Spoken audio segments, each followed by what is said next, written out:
funding matters a lot.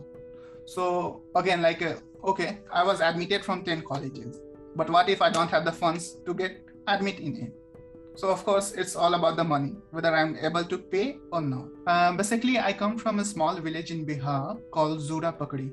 Uh, like uh, basically, the livelihood of people, like basically majority of the people are farmers and more into the agriculture sector. I guess I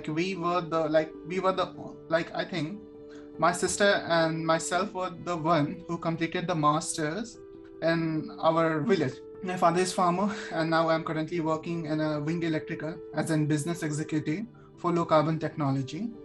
And I moved to UK in November 2020, and I pursued my master's in sustainable energy engineering.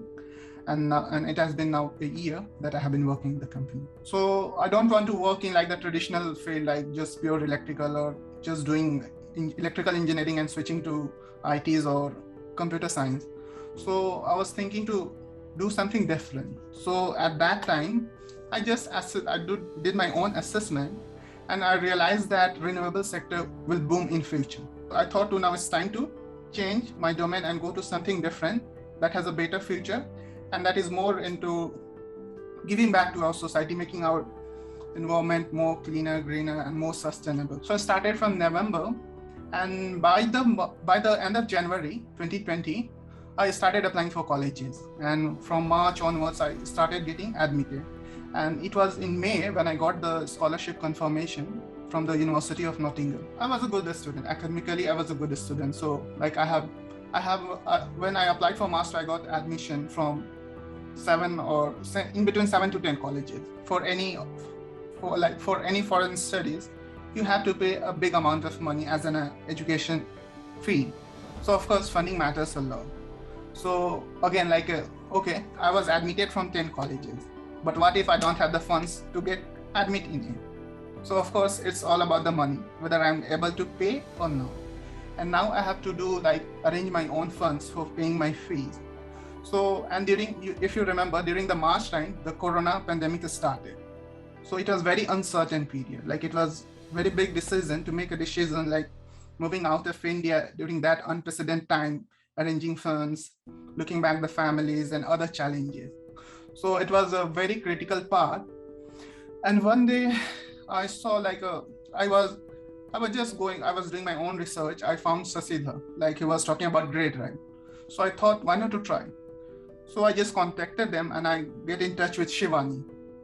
So I just brief her about my situation and background regarding my funds, college admit and other things. And then she helped me a lot. Like she actually guided me. Regarding the funds, like the challenges was that our area comes into Gram Panchayat.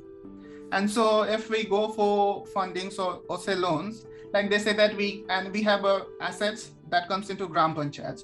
And when we go to bank regarding the education loans or funding, they say that they can't accept the Gram Panchayat asset as a collateral for the funding. So I thought, okay, that is the rule of the bank, so I can't just mess with them or I can't argue with them. But Shivani actually pursued them. Like she just went to the regional level and she just fighted for my cases. And the bank said, like, I was the first candidate for whom they are funding without any collateral.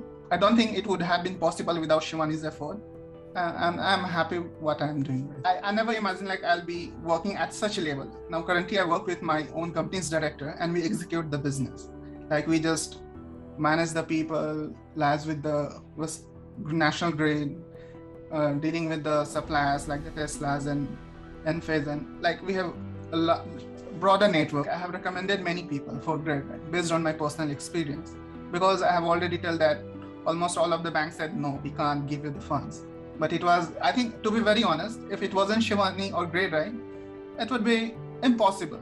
I think it would be impossible to get the funds from the bank.